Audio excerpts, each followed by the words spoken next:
welcome to the inaugural Blood Advocacy Week. Today is Friday. Thank you so much for joining us, the last day of this week. Blood Advocacy Week is an opportunity for a variety of people and organizations to come together in support of a safe and available blood supply. Today's event will discuss why a diverse donor base is critical for patient care. Today, you will hear from Sangeeta Lakshman of Georgia Health Policy to talk about resources to inform and motivate a diverse donor. We'll hear from Dr. Astrid Kyle Mack, an attending physician in hematology and oncology at Ann and Robert H. Lurie Children's Hospital of Chicago, where he focuses on caring for children with sickle cell. And then we'll also hear from Sahil Sood about his work to encourage young people to give blood. We'll then share some ways you can get involved to ensure blood is always available for every patient that needs it. This virtual event is being recorded for future playback. And throughout the event, you can enter your questions and comments in the chat, and these will be presented to the speakers during the Q&A at the end of the presentation. The recording will be available on the Blood Advocacy website after the call. My name is Teresa Pena. I'm the Vice President of Operations at Gulf Coast Regional Blood Center, and I will serve as your moderator today. Let me share my screen so we can get started.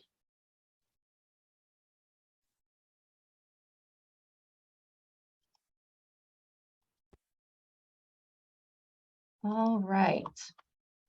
So why does... Teresa, yes, you're in the wrong view. Can you switch to display settings? We see the presenter mode, yeah.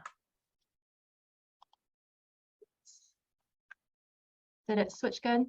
Now we just see it stopped your presentation. Give me just a second.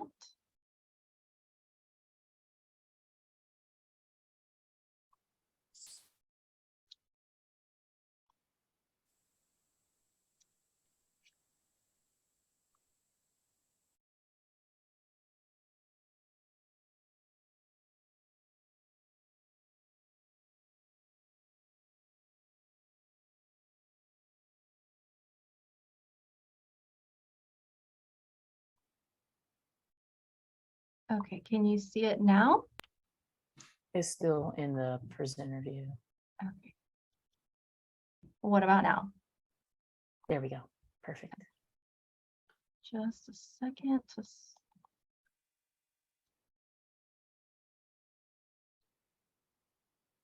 Okay. Sorry about that.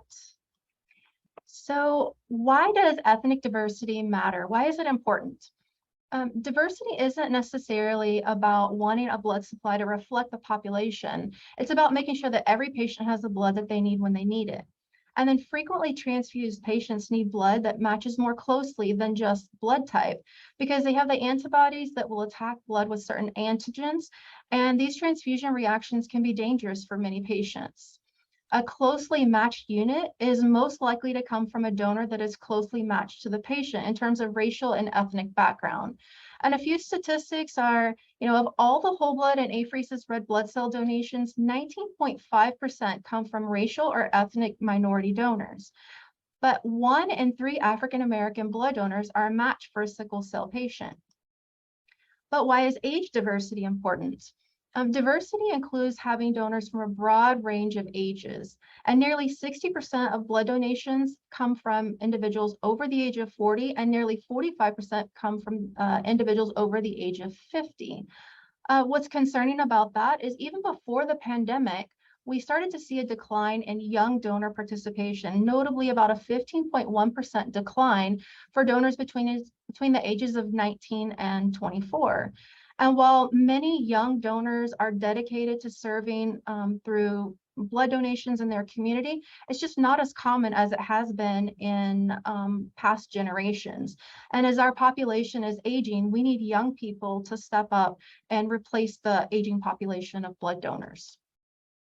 So there are a lot of blood centers across the nation that are doing things in their own communities to help overcome these two challenges. And I'll tell you a little bit about what we're doing here at our blood center in Houston. So I work at Gulf Coast Regional Blood Center. We're the community blood bank in Houston, Texas. Now, Houston is the 4th most populous city in the United States behind New York, Los Angeles, and Chicago. And we speak more than 145 different languages here in Houston. Houston is home to the Texas Medical Center, which is one of the largest medical centers in the world. There are so many different medicine breakthroughs that happen here, and we treat 7.2 million visitors every year through the Texas Medical Center. So I tell you all that to tell you that we're a very diverse community, and oftentimes we see trends happen in our city before they happen in other cities across the United States. So I'm going to share a video with you. Actually, I have several videos today, but I'll start with this one.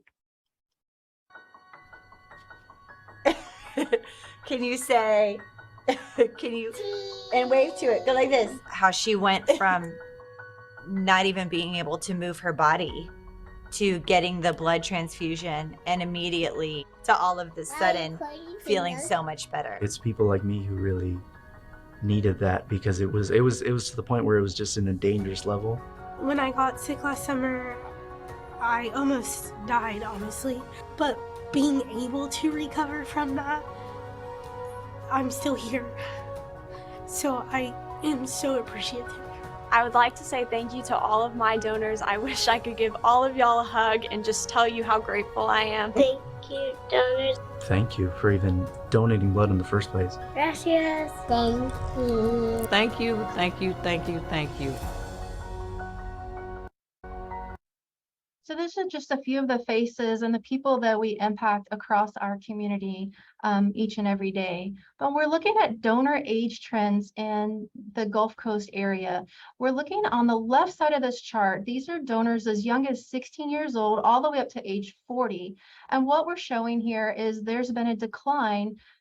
Even since before the pandemic, there's been a decline of young donors. And while we have great participation to the right-hand side of the chart, our concern is the young donor population decline, which also happens to be the most diverse population here in the Houston area. We look a little more at Hispanic blood donors. Hispanics are the fastest increasing segment of the US population and actually account for 44% of the Houston population. However, Hispanics account for less than 22% of blood donors in our area. Now, why is that important? Hispanics, approximately 60% of them have type O blood. And in our region, type O blood usage made up for about 55% of all red cell usage. So it is really important to continue to engage a population that matches what our usage looks like. And I have another video for you that I want to share. Growing up, my dad taught me the bells and whistles of how to make a good brisket. We traveled all over the state just competing in different barbecue contests. Started doing the rodeo. From that, it grew into our first brick and mortar store. My name is Daniel Hinojosa, and I'm a blood donor at Gulf Coast Regional Blood Center. No doubt my favorite dish, of course, is the brisket. It takes us about at least 24 hours to prepare one brisket. Definitely a labor of love. As a business owner, I definitely care about our neighbors, our friends. We want them to support us, but we also have to support them. Donating blood is important to me because it helps someone continue their mission in life. We lost my nephew 2 years ago to blood cancer. As he was going through his treatments, he needed a lot of transfusions here and there. Before, I was an avid blood donor, but now it is just super important to myself and my family to help those who are in need. And that's what's most rewarding, is we get to help somebody see another day.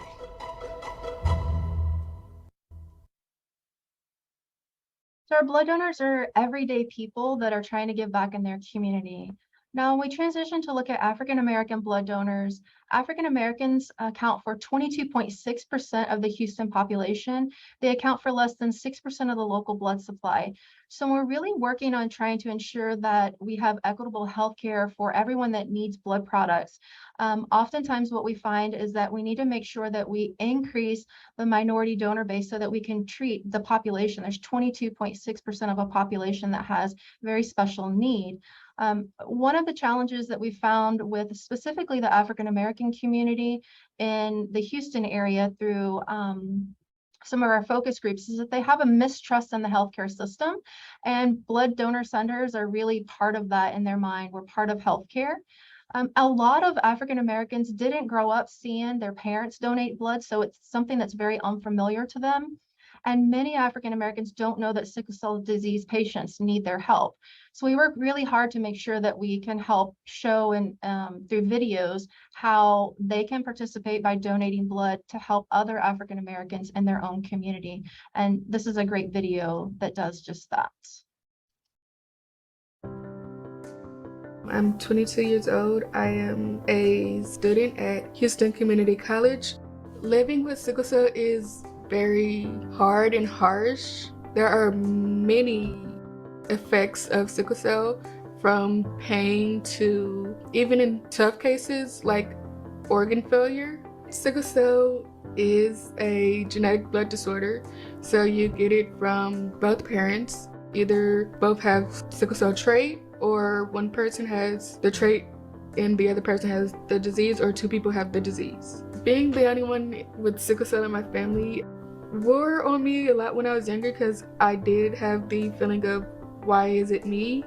But it just comes along as now I get to educate people on what sickle cell is, and I do have my mom in my family to back me up, who knows things about sickle cell. Sickle Cell Awareness Month means to show other people that sickle cell disease is real. There's no cure, that patients are important, and to bring awareness to what exactly sickle cell disease is. Part of my treatment that I've been on, I do take plasmapheresis. I started getting blood transfusions at like 8 or 9, and they were every month at the Children's Hospital. Gulf Coast Regional Blood Center means a lot to me because it helps make the process of my blood transfusions go over smoothly. It helps me in my everyday life. To me, blood donors mean life. I'd like to tell our African American community that your blood is saving lives. You allow them to go home. You allow them to thrive. You allow them to continue to breathe. An encouraging word I would like to say to donors that give blood is, thank you. You're literally saving my life and making my life easier. That is most of what I want to say. So there are things that blood centers like ours are doing, specifically some of the things that we do. We do community outreach and education to make sure that everyone in our community understands that there's a need. We have staff diversity, including Spanish language employees. We produce Spanish language materials, educational materials, and marketing. We have a team dedicated specifically to diversity growth. We've done focus groups to understand different barriers that exist and to make sure that we understand what the community understands about blood donor needs. We share a lot of recipient testimonials like the ones that I shared with you today. And then because our young donors are the most diverse population that we have a very strong high school program. High school people are at a very impressionable age, and we want to make sure that we provide them with an opportunity to donate at that time in their life. So hopefully we can make them become lifelong donors. And then we have a strong social media presence to ensure that we can engage young people in our community. So I will stop sharing so we can move on to our next speaker. And we have, next up, we have Sangeetha Lakshman, Program Manager at Georgia Hemoglobin Disorder Data Coordinating Center at Georgia Health Policy Center. So I will turn it over to Sangeetha. Thank you, Teresa, for this opportunity and America's Blood Centers for doing this and setting up a Blood Advocacy Week and letting us be a partner during this week and spreading the word out about the need for blood. Today's presentation, I'd say, is to just share with you all the resources that we have developed through the Georgia Health Policy Center at Georgia State University about resources to inform and motivate diverse blood donors. I will try to put this on, I can, I'm sorry. Yes, so we hope that by the end of the session, participants like you all will be able to identify a resource toolkit to educate your community members about the special need for blood, especially for individuals with sickle cell disease and thalassemia, and hopefully name at least 3 communities who could serve as a possible match donor for sickle cell disease and thalassemia. We just heard about the need for blood for various communities, especially sickle cell disease. And we definitely want to say that Georgia Health Policy Center, our objective is to improve the population health through evidence-based research, program development, and policy guidance. We are a unit of the Andrew Young School of Policy Studies at Georgia State University, and we partner with approximately 220 communities domestically and internationally. Our project has been funded through a cooperative agreement with the Centers for Disease Control and Prevention, and our objective is to reduce the complications of blood transfusions for individuals with sickle cell disease or thalassemia. Through this project, we developed a toolkit known as the blooddonor.diversity.com. It is a toolkit for assuring a diverse blood supply so people with sickle cell disease and thalassemia can survive and thrive. Now, we pull together this project with partners who are essentially clinical hematologists and transfusion specialists, health communication and public health professionals, and members of the sickle cell community and thalassemia communities.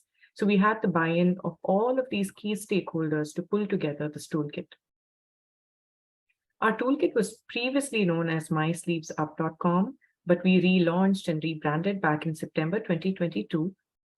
We have several unbranded, multiple formats, free resources of education for motivating target audiences. And we're hoping that whoever stops by our toolkit, they're able to use the materials to mainly increase recruitment readiness for blood drives or blood donation events. We want to give the power to communities like students or faith-based organizations to educate their members on the need for blood for individuals with sickle cell disease and thalassemia. Now, through this project, we decided to go back to the foundation and understand really what is the history of sickle cell disease and thalassemia.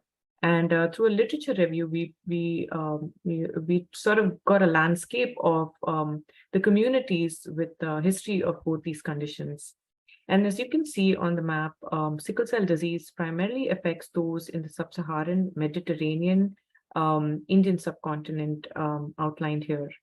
For thalassemia, it's slightly different with some overlapping regions, but mostly spread out in the some of the European regions, as well as the South Asian communities.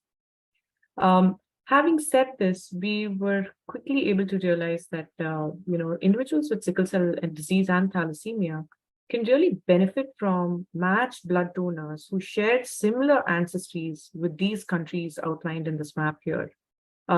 Blood donations, which not just have matched blood donors, but also can help them do better through their transfusions so that they don't have reactions, because these are better blood matches from these communities. So through our toolkit, we developed a couple of different resources. As we just said, we have maps that you can use to share within your constituencies or communities, social media images, infographics, videos, like some of the ones that we just saw, text and print materials, slide presentations, and quiz signs. Of course, this toolkit is still under development, and we're trying to partner with more organizations to develop the content that is within the toolkit itself. To give you an example, these are the map infographics that are available on our toolkit. So you would see something like this on the left-hand side, which says, do you have ancestors from these regions? If you do, then your blood can be a life-saving match for those with sickle cell disease or thalassemia. And it has some text beside it on the right-hand side. In the middle, it's just an infographic, which can be printed on a t-shirt, on a backpack, on some giveaways that you're giving out during the blood donation that is either specifically for sickle cell disease or thalassemia.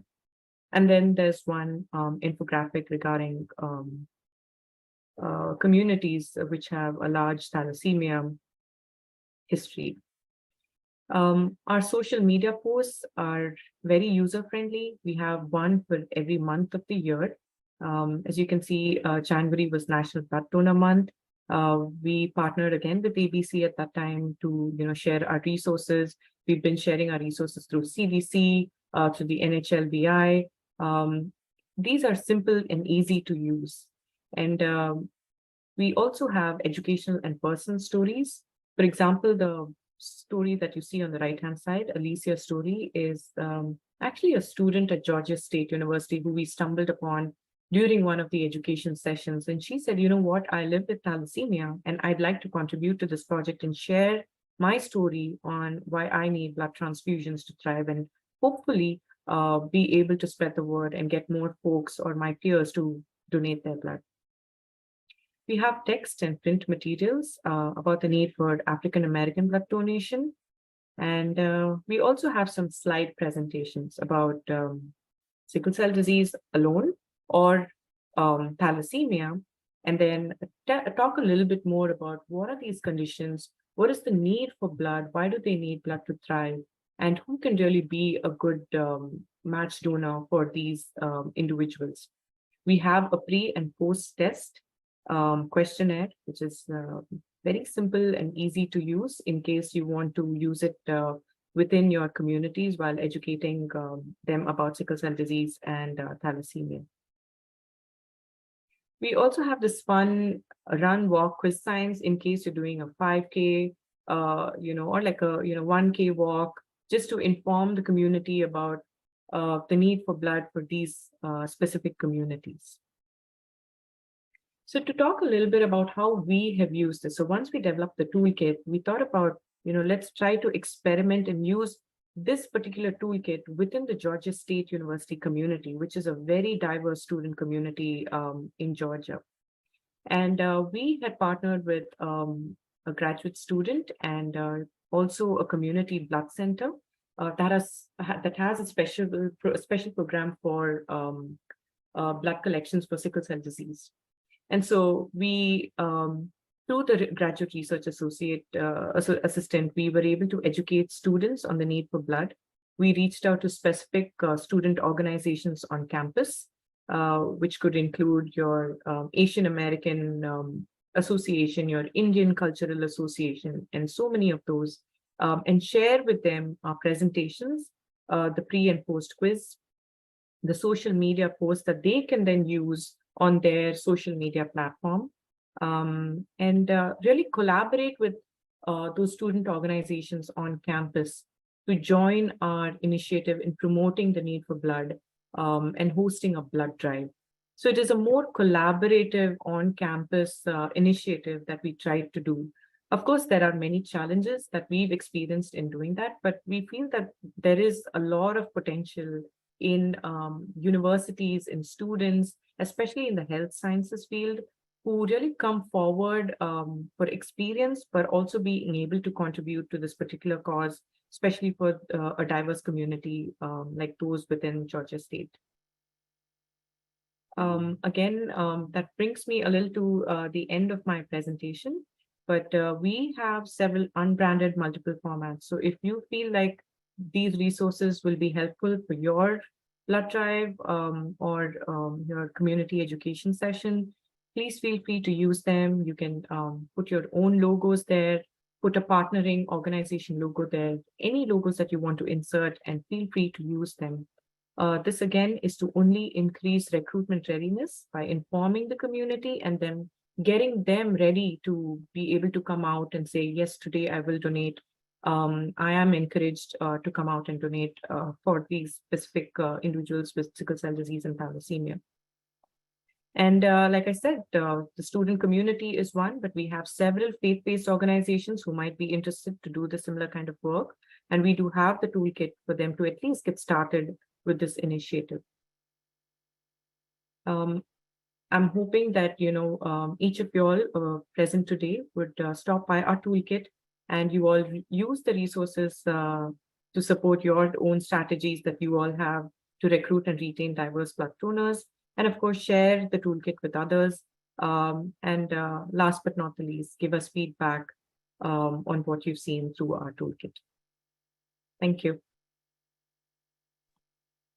Thank you so much, Sangeeta. Next, we have up Dr. Astrid Kyle Mack.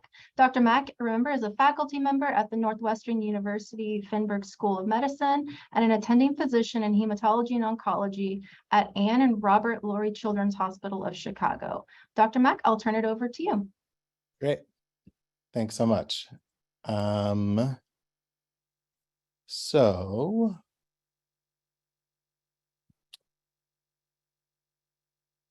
I'm going to talk a little bit about improving the diversity of blood donors in sickle cell disease, talk a little bit about sickle cell disease, and tell you a little bit about a program that we initiated here at Lurie Children's.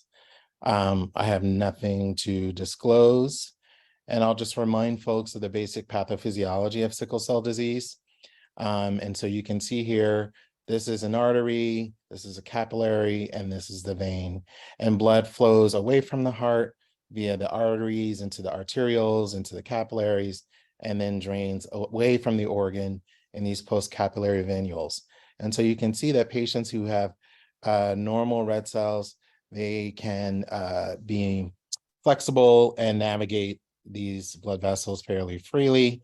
But for those patients who have hemoglobin SS as the most common type of sickle cell disease, can under certain situations undergo sickling. And so that can inhibit free blood flow. That can ultimately contribute to adhesion, which can cause log jamming.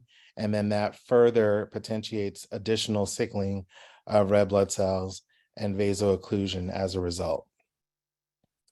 Well, how common is sickle cell disease? So we know that sickle cell disease occurs in 1 in 12 African Americans who has sickle cell trait. There are about 1 out of every 500 African American newborns who has sickle cell disease. And worldwide, there are 300,000 babies with sickle cell disease born each year, mostly or largely in West Africa. And we think, although we don't know, and we are vigorously trying to track the number of Americans living with sickle cell disease, and we think that number approximates 100,000 or so individuals. You'll remember from your 9th grade biology class, the Punnett square. This simply highlights 2 individuals who have sickle cell trait, where they both can donate an A, and that results in normal hemoglobin. One can donate an A, the other can donate an S, which results in sickle cell trait. The other can donate an A, the other can donate an S, which also results in sickle cell trait, or they both could donate an S, which is the most common type of sickle cell disease, which is hemoglobin SS. So this just highlights that this is probably a fairly common phenomenon, and not everyone necessarily knows that they have sickle cell trait, because the newborn screening process occurs in all 50 states, but probably started in the late 80s, early 90s. So for those who are of childbearing age, who were born before that time or were not born in the United States, they may not necessarily know their trait status. And so we know that sickle cell patients experience complications in every organ system, from the eyes to the lungs, to the heart, to the spleen, to the bones, to the skin. Delayed puberty can adversely affect the kidneys, etc. So it can affect every single organ system. And there are numerous treatment options that we employ: penicillin, pain medication when necessary, emphasizing good hydration and nutrition, medications like hydroxyurea and stem cell transplant. But we'll spend most of our time talking about transfusion, given that this is Blood Advocacy Week. And so here are some of the indications for transfusion in sickle cell disease. You can see there are acute interventions, and there are long-term management cases for transfusion in sickle cell patients. So patients who have acute anemia, where they're undergoing acute sickling and their hemoglobin drops from its baseline of, let's say, 7 to 8 to now 5 or 4, those patients would need an acute transfusion. Stroke is one of the most common causes of a need for transfusion, and patients with sickle cell disease can commonly have stroke. It's one of the most common causes of pediatric stroke that exists. Acute chest syndrome, which is a form of pneumonia, is another common acute intervention that requires transfusions on occasion. Patients who have sickle cell disease who are undergoing surgeries may need blood to keep their hemoglobin up to a robust level so that they don't have complications post-transfusion. Patients who have recurrent splenic sequestration, which is a phenomenon where the spleen is overzealous in plucking out red blood cells, and the spleen can swell like a balloon, and a significant proportion of the circulating blood volume can be trapped in the spleen. And so understandably, transfusing these patients is obviously acutely important. When we look at some of the long-term management, I'll just focus your attention on recurrent stroke prophylaxis. This is to limit the likelihood that someone who's had a stroke will not have another stroke, or patients who've had who are at risk for stroke and have had abnormal screening tests will sometimes be chronically transfused or transfused for at least a period of time. And patients who have recurrent splenic sequestration, recurrent acute chest syndrome, don't respond to some of our disease modifying therapies. These are all candidates for transfusion. So this just highlights the varied number of circumstances and situations where patients may need blood. The majority of patients with sickle cell disease will receive more than one transfusion in their lifetime. Most will receive at least one red blood cell transfusion by the second decade of life. And children with sickle cell disease and strokes will need 15 to 25 units of blood each year indefinitely. So we know that 25% or so of patients with sickle cell disease may develop these immune reactions to donor red cells that make patients resistant to future red blood cell transfusions. And very simply, most people who donate blood are of Caucasian descent, and most of our sickle cell patients are of African descent. So when you look outside of the ABO blood group and the presence of the D antigen, there are minor red cell proteins on each red cell, and there is discordance. There can be discordance between people of Caucasian descent and people of African descent for these minor antigens. So let's say my Caucasian donor has minor proteins XYZ, and my sickle cell patient has minor proteins M and O.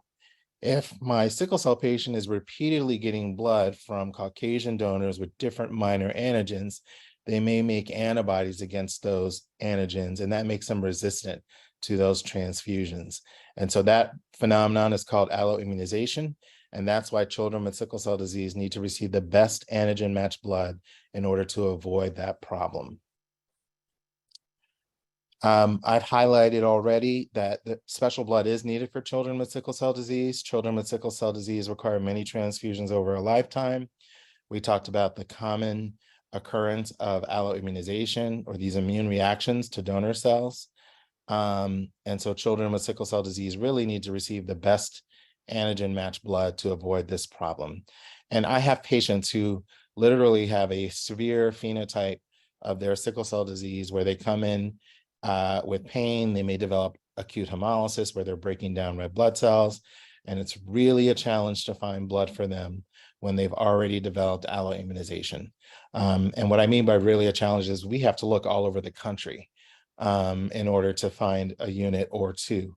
And sometimes we don't always have that luxury of waiting for extended periods of time. In the US, African Americans comprise 12% of the general population, but less than 5% of actual blood donors. And many other factors important for matching blood are inherited, as I've outlined earlier. And so blood donors from the same ethnic group as the child who needs blood are likely to have similar blood profiles, and that will lead to fewer blood reactions.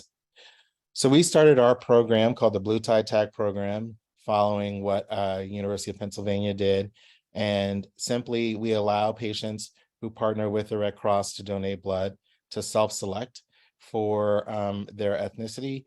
And they will have their blood tested for all of the normal infections that can be bloodborne, and then that blood comes back to Lurie and is available for our sickle cell patients. Nowadays, this partnership with the Red Cross has extended beyond Lurie, but we started this program and we asked the folks at CHOP, what's one thing at University of Pennsylvania, what's one thing that you wish you had done with your program? And they said they wish that they had screened donors for whether or not they had sickle cell trait, because a lot of people didn't know whether or not they had trait and were surprised if they had a child with sickle cell disease. So we added that to our program. And of course, by screening patients, you have to provide genetic counseling for those who screen positive. So that's an added benefit of the program that we initiated at Lurie. We need 100+ units of blood every month for our children with sickle cell disease. And our ultimate goal is to expand the number of units beyond our institution across Chicago and quite frankly, the country. And I think we've been able to largely improve some of the numbers of blood products that come from people of African descent. So I've mentioned most of this. I'll just show you what our data looks like. So from 2008, when we started the program, through this is up through 2017, but the data since then has largely been the same. You can see we brought in upwards of 500 usable units that have been shipped out to our institution every year. So we think we're really making a difference by bringing in younger donors, bringing in return donors, bringing in more female donors, and establishing a better relationship with the community, as well as working with community organizations and sororities and fraternities who have community service requirements in the African American community. So with that, I just want to show you a couple of, I think, important videos that highlight the importance of donating blood. So I'll start with this one.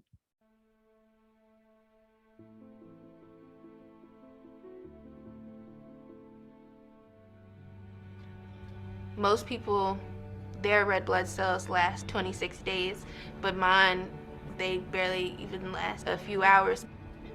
I'm a patient with sickle cell disease. Sickle cell is a chronic illness. My problem is that because blood flows everywhere, I can have pain anywhere.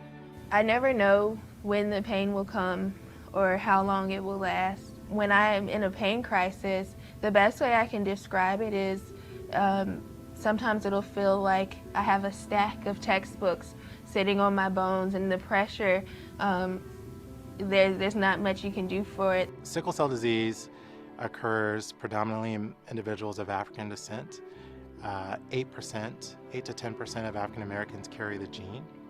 And so in a city like Chicago, where there are many individuals of African descent, there may be tens of thousands of individuals who may have sickle cell trait and therefore may have children with sickle cell disease. The Blue Tie Tag program is designed for the American Red Cross to work with Ann and Robert Lurie Children's Hospital's sickle cell unit. And the purpose of the Blue Tie Tag program is to encourage African American donors to donate blood by explaining to them what sickle cell disease is, educating them about sickle cell disease and how their donation helps the patients. There are small proteins on the red cell membrane that are likely to be similar amongst people who are of a similar ethnicity. And so for that reason, we're recruiting individuals of African descent to donate blood to our patients because it makes those red cell transfusions essentially last longer, makes them more effective.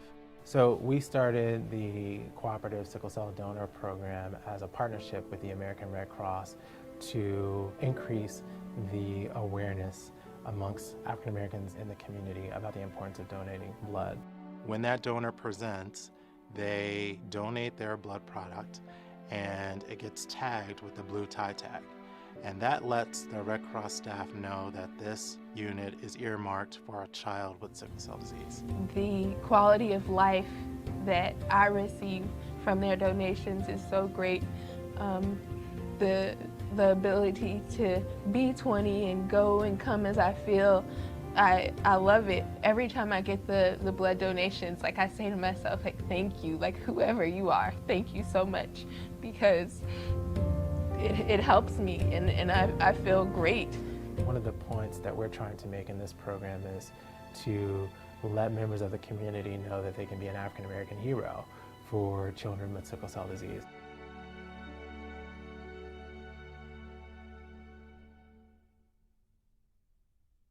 So a moving video, I'll just show you another video briefly. On the Medical Watch today, a look at what happens to your blood after you donate it and efforts by a local doctor to help you Our track main it. story Here's Tina tonight Bear. concerns home ownership. On So if you are under caring 35, doctor, a bag honestly, of blood, and a story. comes full It'll circle. never be for you. You will They trickle in. never Donors own a ready to home. offer an arm That is the and a reason you unit of pay when blood. you decide So I to try to give give blood every yes, couple but of months. Kyle Mack you stopped feel in left before out. So work. we've actually He's a prepared regular. four That's because the excellent Lurie stories Children's for you tonight. hematologist is acutely aware of the need for donations, particularly for his patients with sickle cell disease. It's common among African Americans and often requires monthly blood transfusions. Patients who have sickle cell disease can have serious infections, they can develop strokes, they can develop really bad pneumonias, they can have problems with their spleen. So there are a variety of complications in sickle cell disease patients which require chronic transfusions. When it comes to sickle cell, it's more than just blood type that matters. There are other factors that play a role in making a transfusion more compatible for a recipient. For my sickle cell patients who are largely of African descent, it just so happens that most people who donate blood are of Caucasian descent. And there are, besides the major blood group proteins, you have these minor antigens on the red cell membrane, which are more likely to be concordant in people of a similar ethnicity. This is the specific reason why we go out into the community to recruit African Americans to donate blood. And it's the reason Dr. Mack started the Blue Tag program with the Red Cross. Any Red Cross blood drive in the city of Chicago will have these tags, they're called blue tie tags, that are available to African American donors. Their blood is earmarked for a child with sickle cell disease at Lurie. Dr. Mack's blood was tagged. He'll track it on his Red Cross app from donation site to the lab to storage. He did the same with the blood he donated back in June, all the way to a familiar destination. What happened was I was on service, meaning I was taking care of inpatients with hematology problems, including sickle cell disease, and I had a patient who had a complication where they needed blood. After Dr. Mack ordered the blood unit for his patient, he received an alert from the app. Great news. Your Red Cross donation on 6/27/19 made its way to a hospital to help patients in need. I thought, oh, great. I'm glad, my blood finally made it to a patient. And then I started to think a little bit about, okay, so this is my own blood. A few hours ago, I ordered blood on a patient. I did a little bit of recon work to figure out that his blood type and my blood type were the same. I believe it is likely that I ordered blood, my own blood, for a sickle cell patient. Privacy standards make it impossible to know for sure, but the coincidence only boosted Dr. Mack's devotion to increasing African American blood donations. I thought it was really cool, a unique story, a great way to emphasize that blood that is donated literally makes it back to a patient. And in this case, it happens to be a patient whose care I was in charge of. It keeps me motivated to continue donating. So far, Dr. Mack has donated a gallon of blood. Blue Tag donations are also tested for the presence of sickle cell trait. That's an added bonus for donors, as some adults don't know they're carriers. Back to you.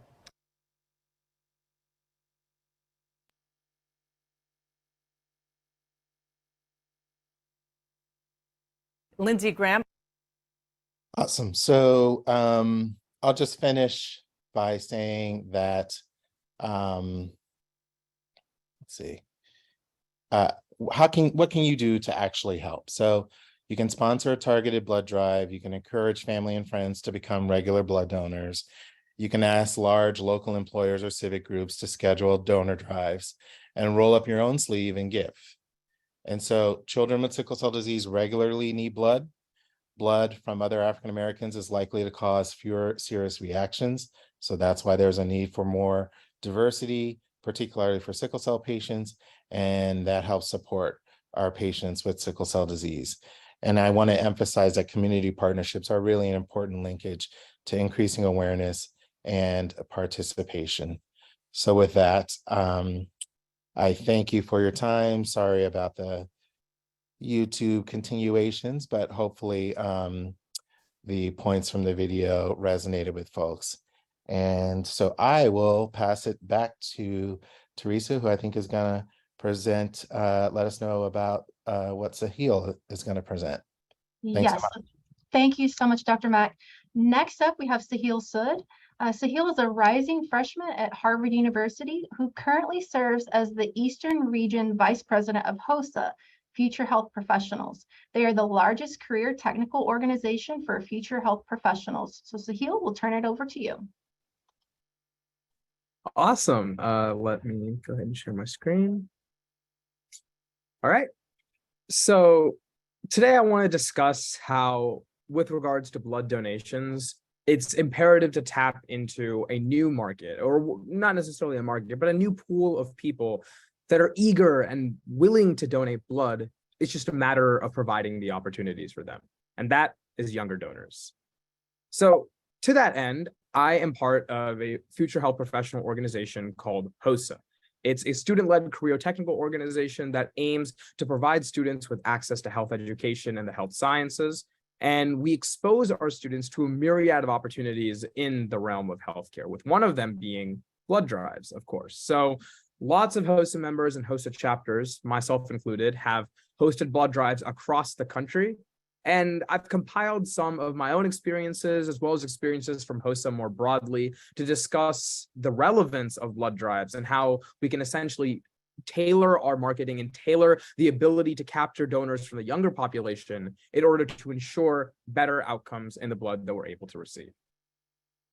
As mentioned earlier, my name is Sahil Sood. I am the HOSA International Eastern Region Vice President, a role that I've been serving in for the past year, and I'm honored to have served in. It's given me a lot of insight on how blood donation works and how student-led organizations can be a part of something that's a lot larger than them to help, as people mentioned earlier, save someone's life, which is truly a mind-blowing realization that power we have within ourselves.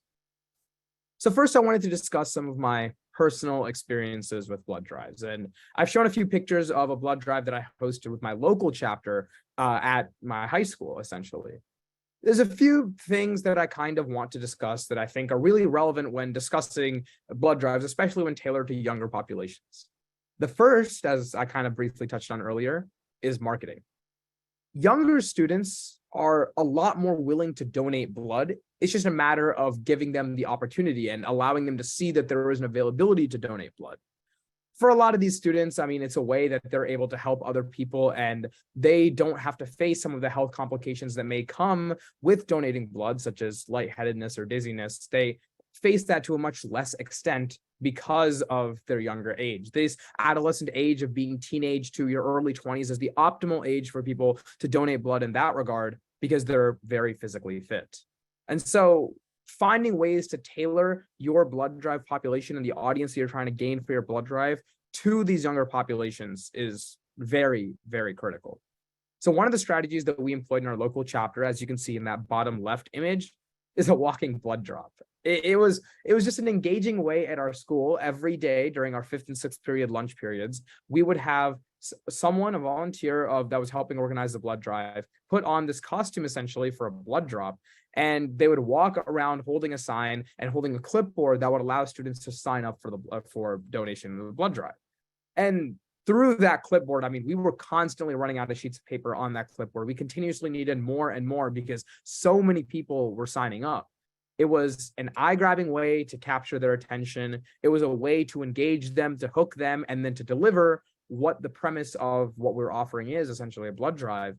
And it allows them to sign up in a quick and easy manner and then follow up with them via email. We're able to take what the resources that we have and what we want, and we're able to bring it directly to them by having this liaison of sorts walk up and down the hallways. And that, I mean, that was one of the best ways we were able to garner support for our blood drives, because students were willing. It was just a matter of bringing the opportunities to them and doing it in a way that captures their attention. Younger populations, I mean, everyone appreciates trends and things to that effect. Me personally, and a lot of my friends, we've been on TikTok and other forms of social media that are really powerful in capturing everyone's attention. So playing to that aspect of a young adolescent's brain and appealing to the ideas of trends and other things that they can resonate with and find familiar will certainly grab their attention and make them much more likely to be willing to donate in the blood drive. The second thing to keep in mind is community. in adolescence especially, it's very well known that we like to travel in packs. I mean, we do a lot of things with our friends. And so if one person in a friend group typically sees one person donating blood, they all tend to donate blood. On the bottom right corner, you can see this group of four. There's a group of four at our school, essentially. They're best friends, but we only approached the person who's in the middle in the blue shirt. We only asked him if he wanted to donate blood. He went back and told his friends that he was donating blood, and that got them interested. They approached our HOSA officers and asked if they could donate blood, and that created a domino effect that allowed us to exponentially amplify the impact of our blood drive. So it goes to show that when you're targeting these populations, when you're trying to find ways to recruit donors for your blood drive, especially younger donors, target specific friend groups. If you can target one or two people in each friend group, or you can target one or two people in each community more broadly, the word will spread to other communities by just the word of mouth. And people like to do things together. That one friend maybe be like, hey, come donate blood with me. And that'll get two, maybe three people, that'll get two, maybe three other people, and so on and so forth, eventually growing the amount of impact that you're able to make in the long run. So that's critical to understand, and that's something that we always kept in mind when we were doing our advertising for our blood drive. We ensured that we were targeting different demographics and populations within our school. And when we organized them more broadly in HOSA, we did the same thing, targeting different communities geographically and culturally as a way to maximize the amount of people we were getting and maximize the scope that we had, just understanding the psychology of how these adolescents' brains work. So that's been a bit of my experience personally with regards to blood drives.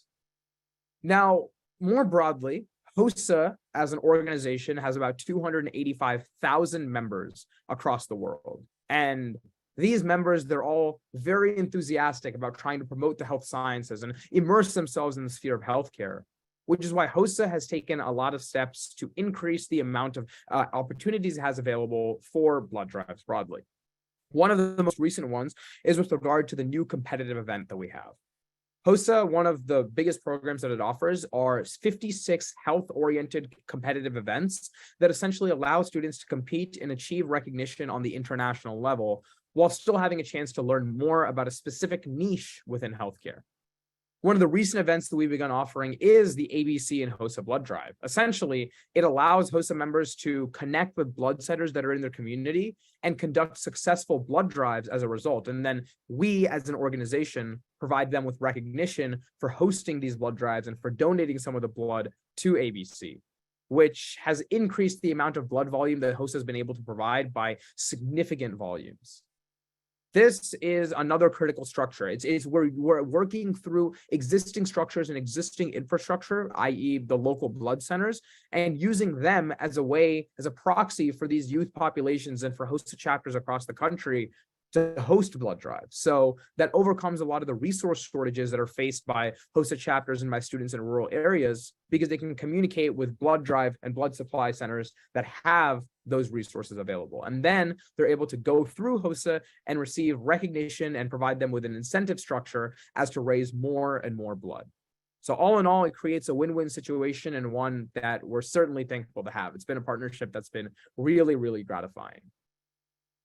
Beyond the competitive event, another thing that HOSA has been doing broadly is encouraging our state associations to host chapter or host statewide blood drives. So every state association within HOSA typically has a state leadership conference.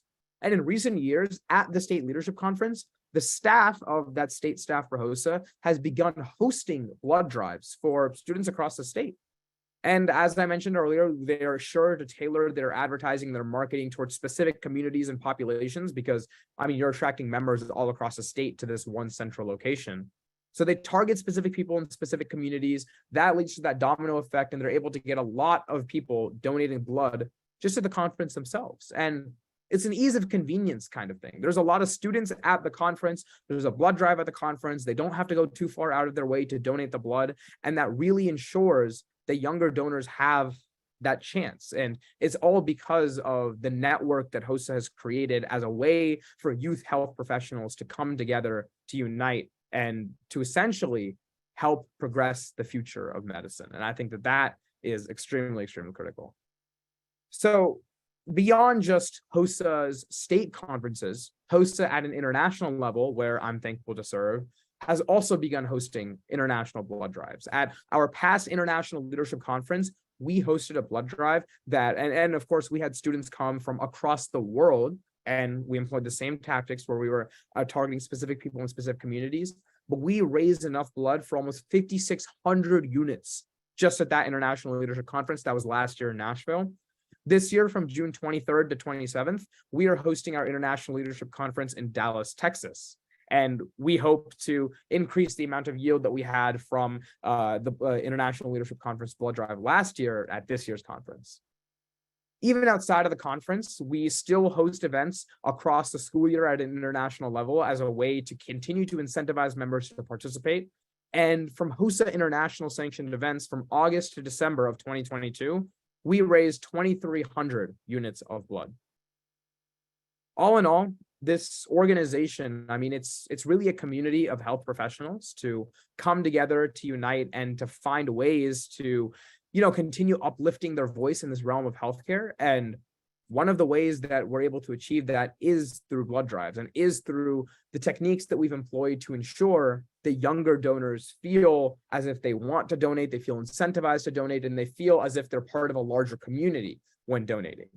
Those aspects and playing to the psychologies of these younger donors is critical in attracting them, and critical to getting a more diverse blood bank when we're facilitating these donorships, because that, at the end of the day, will save the most lives. Thank you. Thank you so much for all that you're doing, Sahil. We appreciate it. Now I'll turn the presentation over to Diane Kalmus, Senior Director of Federal Government Affairs at America's Blood Centers.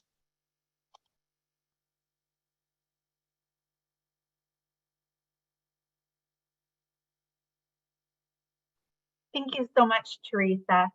So as you have heard, we've, have a lot of need for donor diversity, and it's not just about diversity for diversity's sake. I know it's kind of a buzzword. We talk about diversity a lot, but within the blood community, it's so important. And it's just, I know you've all seen the great videos that our presenters have shared. I've already peeked at the Q&A box, and a number of people have commented on how moving those videos are. And that really is what this is all about. My slides, oh, there we go. So it's important to understand, as I said, that as you heard today, donor diversity isn't about just being able to say we have a more diverse donor base. This really is about patient need. It's about finding the right unit for the patient that needs it.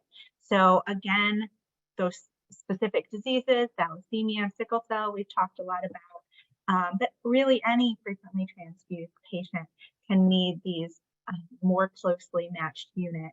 And those more closely matched units are just more likely to come from somebody who has the same racial and ethnic background as that donor.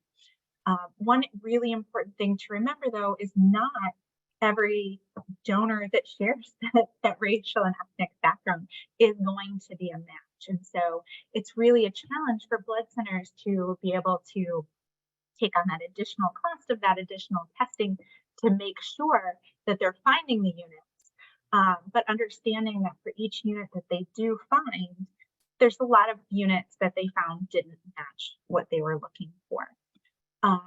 And so it's so important we bring in a lot of these donors to make sure that we are really, again, it goes back to that patient need. We've also heard today a lot about the need for younger donors.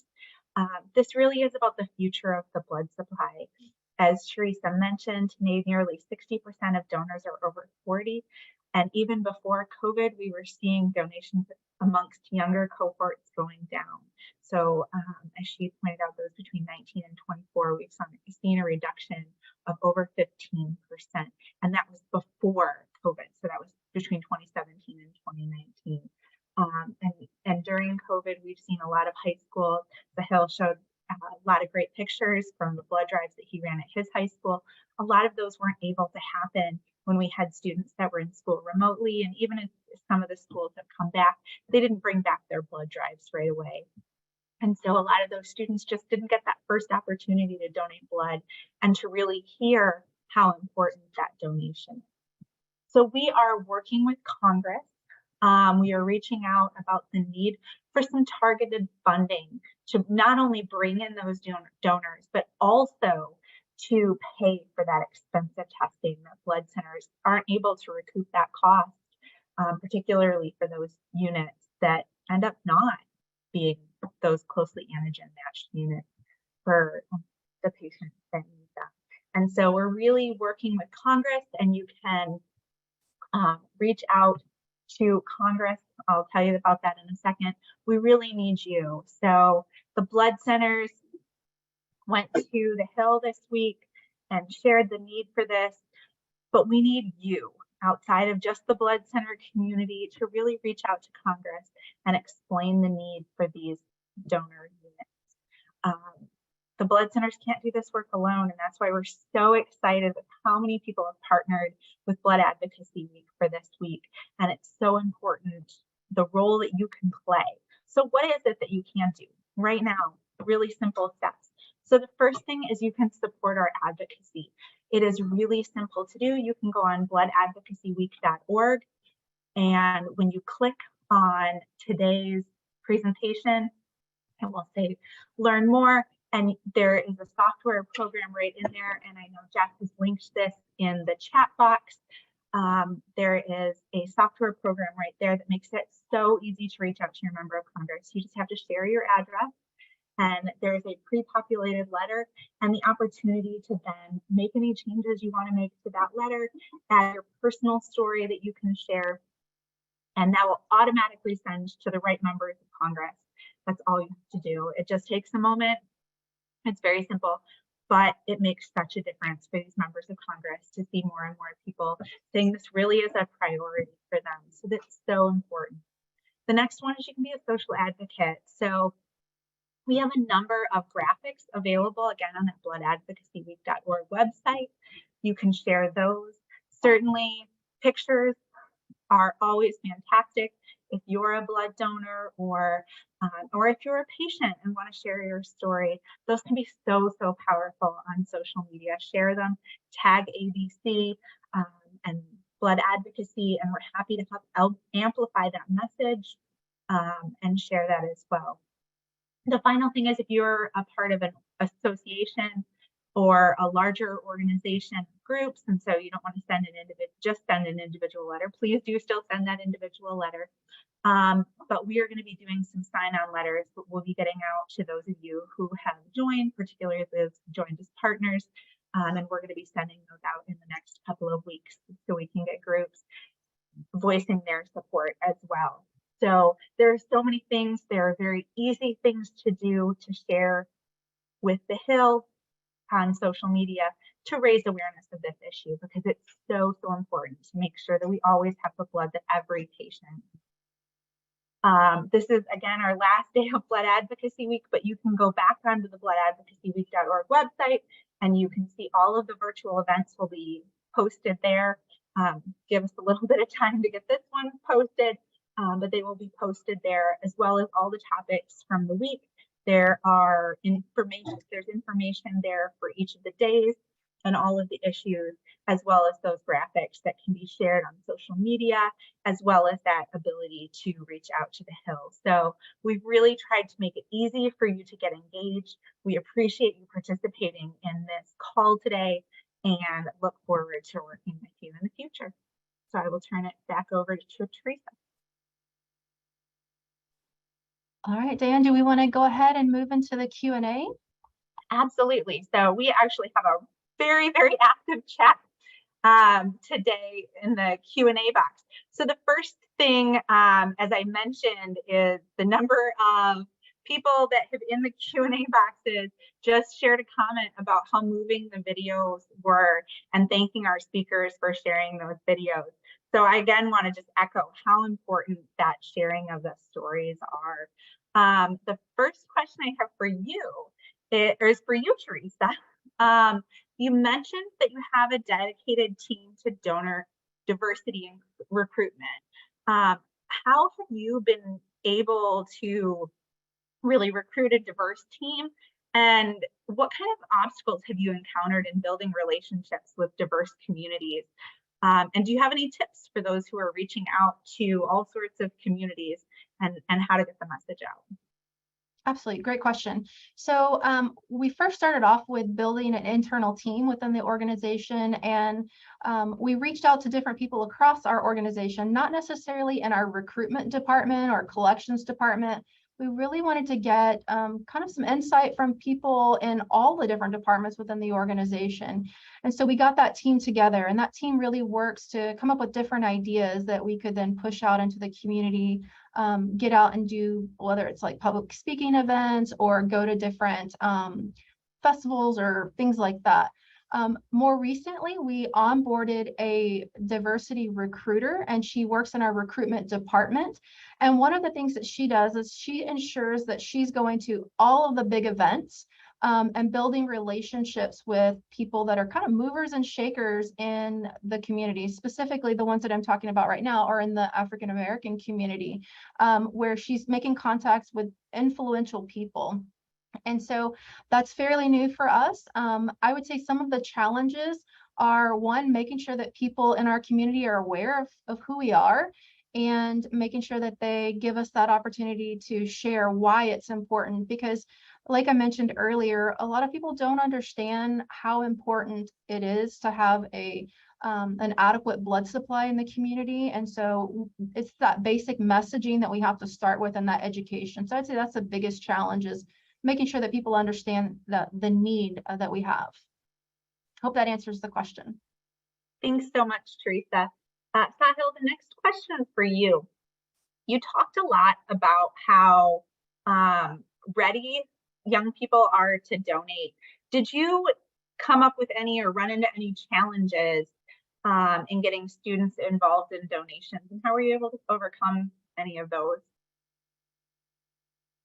Yeah, I think of course there is some barrier of a deterrent in the aspect of, you know, students just being unsure about what they're getting themselves into. A lot of people don't necessarily understand what it means to donate blood. You know, everyone thinks that they might accidentally pass out when, of course, that's not always the case.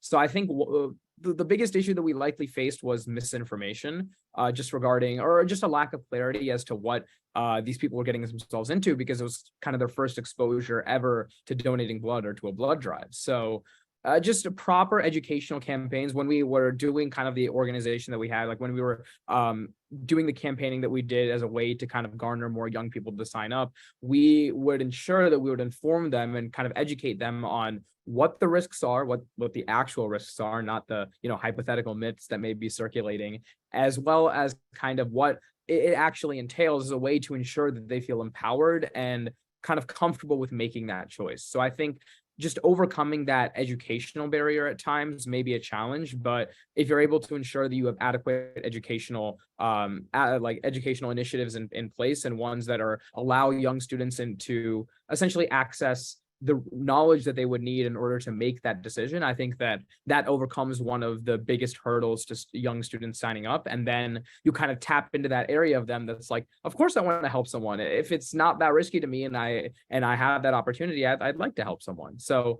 once you get to that level of it, I think a lot of students are very gung-ho about it. It's just overcoming that surface level stigma or those myths that may kind of be holding them back initially. Dr. Mack, did you have something you wanted to add to that? Yeah, I was just thinking about, you know, what are some creative ways where we can do that? And I think it was Teresa's slides where she highlighted the gap with the number of young donors, and just thinking about, like, could we recruit someone who's like a TikTok influencer to, you know, do like a 2-minute spiel on what it's like to donate blood, or capture what the essence is of donating blood and how quickly it can go. And then, because that's how these kids communicate, right? It's, you know, there can be a lot of information out there, and you can do a lot of YouTube videos, and you can have everything on the website, but if people don't know about it and access it, it's hard to reach those kids. And two things can be true, right? We can diversify how we reach older people like myself, and how we can reach younger kids who, remember, once they've donated, they're likely to donate long-term and become return donors. And just, one other point to make, I think, is that, it's not just, I like the emphasis on the diversity comment and not diversity for diversity's sake. But you could be bringing in someone who has a rare phenotype, who you may need on a regular basis for that patient who has a chronic need for transfusions, or someone who has a complication with their platelets called neonatal alloimmune thrombocytopenia, which basically means they need a specific type of platelet. And so I know that some blood banks can go to a repository of donors who are, ideal donors for those patients. And so I think being creative about how we reach people is going to be really important, just to pick up off of Sahil's point and reaching the youth where they are. Thank you so much. Sangeeta, I think this question is for you, because you were the one that talked about thalassemia. Somebody had a question. I've never even heard of thalassemia. How do you quickly educate people and encourage them to donate for a condition they've never even heard of? Yes, so thank you so much for that question. It is very true that a lot of people in the United States are specifically more aware of sickle cell disease, but not so much about thalassemia. But a thalassemia mostly impacts those with Asian ancestry. But however, there are several cases of individuals with thalassemia in the United States. Now, the need for blood transfusions is also there with individuals with thalassemia. They require it more frequently, depending again on their hemoglobin levels to survive and thrive. And so I think it just matters, especially with our project, we are trying to gather the information of thalassemia prevalence in the United States. You will be maybe shocked to know that we're still not having that data in the United States. We're still trying to get a surveillance project up and running to know how many cases there are. That's why it's more important that we spread the word, especially among specific communities like the Asian community, that when they go to their hematologist or to their doctor with certain conditions, like they're not feeling too well or they're not making progress on their health, there might be other parameters to check and to raise awareness just within the communities about thalassemia. Yeah.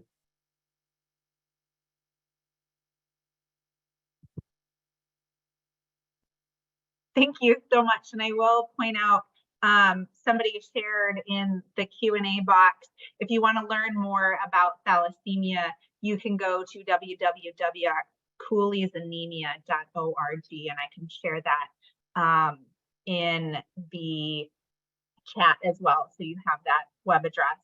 And that person also commented that there are about 1,400 cases of thalassemia in the United States. So a great opportunity to provide a little bit of that education about this disease. We're kind of running short on time, so I'm going to try to get to another couple of questions. I have a question here. I think this is for you, Dr. Mack. You shared those great stories and the news clip. What sort of ways have you found to better share the stories about your patients and the real need for this blood within the communities of potential donors? And how do you get those stories out to people who've never even thought about donating blood? Yeah. So we have partnered with the Red Cross, and of course, there are many blood banks out there. So however folks connect with their corresponding blood bank, they should feel free. I don't want this to sound like a plug for just the Red Cross, but essentially we've partnered with them, and they have prioritized implementing some of the strategies that we did when we ran our blood donor program, where the unit specifically came to children at Lurie who had sickle cell disease. So we would have materials available in the infusion center. We'd have parents ask us about, can they do a blood drive at their church? We go to churches, we go to schools, we go to Bible study groups at churches. We have organizations that we work with, businesses where we ask if we can use their rooms for donations. I mean, I think it's really about diversifying. It's trying to reach people where they are. I was in clinic yesterday and one of my fellows donated blood for the first time. And, she's probably ordered thousands of different units of blood, but this is the first time that she donated blood and she felt a little bit faint. But, she recovered. And the first time I donated blood was when I was an attending, and I was shocked at how quickly it went. And I would just add, and I know it sounds a little bit sort of pie in the sky, but the truth is that, we're all doing our end of the year giving, right? Like around December 30th, December 31st, we're like scrambling to get all of our stuff together to figure out, who we can give to. And think about donating blood and what you're actually doing. You're literally giving of yourself to save someone's life. And I don't think it's hyperbole to say that, when you donate blood, that whole blood product is partitioned off into red blood cells, plasma, and platelets. And so when you sell it to people like that, where you're literally giving of yourself to save someone's life, it becomes a little bit easier to say, well, gosh, can I tolerate a needle in my arm for a little bit with some distraction? I bring my headphones, I bring my cell phone, and that distracts me. And so I think it's important to reach people where they are. Like the others have mentioned, dismissing the myths, being aware of what some of the hiccups are in the community, including what's happened with things like the Tuskegee Institute experiment and Henrietta Lacks and that, and a healthy awareness of some of the historical reasons why there may be some trepidation. And I think representation, right? I think having people who look like the donors that we're recruiting to recruit them, all of those things can make a difference, and none of them are mutually exclusive. I think we can do them all. Thank you so much, Dr. Mack. And for any of you who have been motivated by these fantastic videos that have been shared and by Dr. Mack's great stories about how easy it is to donate and Hill's great ideas on how to bring people in, you can go to americasblood.org. And if you scroll down, there is a find a blood center site locator where you can find a place near you where you can donate blood. So certainly wanted to share that resource if you have been motivated by any of our speakers to take that step. So I'm going to have to wrap up here really quickly. I'm gonna, put in one more question that we got in the chat is, what is the next step? So I would really encourage you to go to our website, bloodadvocacyweek.org, and take those simple steps of sending letters to your member of Congress. There's obviously the one from today on donor diversity, but we have from the other days this week on the issue of blood for hospice patients, for pre-hospital patients that need to get blood quickly. There's a number of issues that are up there, and would encourage you to send letters to your members of Congress on any of those or all of those issues. It's simple to do, and it can make a huge difference. Share on social media, as I said, and obviously donating blood. So all of those are great next steps that you can take to move it forward. So I will turn it back over to Teresa to kind of wrap up for the day. Thank you so much, Diane.